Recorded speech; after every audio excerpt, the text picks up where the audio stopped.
वर्धा जिल्ह्यातील राष्ट्रवादी काँग्रेस पक्षाचे अध्यक्ष शरद सहारे यांनी काँग्रेसने वापरलेला गुंगी गुडिया हा शब्द उपमुख्यमंत्री सुनेत्रा पवार यांच्यावर वापरला हा शब्द केवळ एक महिला नेत्यावर टीका नाही तर सार्वजनिक जीवनात काम करणाऱ्या प्रत्येक महिलेला अपमानजनक आहे। महिला सन्मानाच्या घोषणा देणाऱ्या पक्षाकडून अशी भाषा वापरली जाणे अत्यंत दुर्दैवी आहे। छत्रपती शिवाजी महाराज, राजश्री शाहू महाराज, महात्मा फुले, डॉक्टर बाबासाहेब आंबेडकर आणि यशवंतराव चव्हाण यांच्या विचारांचा वारसा लाभलेल्या महाराष्ट्रात महिलांचा सन्मान हा आपल्या संस्कृतीचा अविभाज्य भाग आहे। मतभेद ठेवा, टीका करा, पण महिलांचा अवमान करू नका। उपमुख्यमंत्री सुनेत्रा पवार यांची महाराष्ट्र काँग्रेसने या वक्तव्याबद्दल जाहीर माफी मागावी असे आवाहन वर्धा जिल्ह्याचे राष्ट्रवादी काँग्रेस पार्टीचे जिल्हाध्यक्ष शरद सहारे यांनी केले आहे। महाराष्ट्र T24 करिता सतीश काळे, वर्धा। राष्ट्रवादी काँग्रेसच्या राष्ट्रीय अध्यक्ष तथा राज्याच्या उपमुख्यमंत्री सन्माननीय सुनेत्राताई पवार यांच्या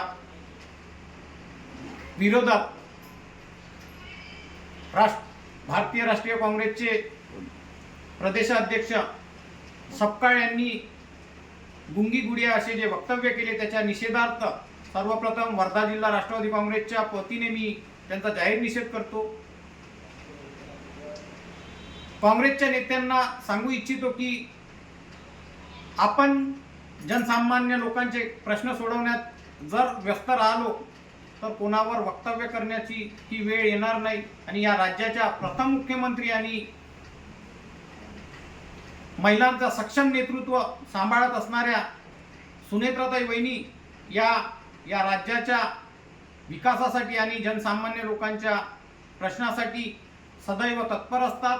गंभीरतेने त्यांचा प्रश्न ऐकून घेतात आणि त्यांचे प्रश्न सोडवण्यात सदैव कटिबद्ध असतात। मला असं वाटते की भारतीय राष्ट्रीय काँग्रेसनी या अशा वक्तव्यामुळे आपली जी मलिन झालेली स्थिती आहे ती आणखी मलिन होण्यापासून जर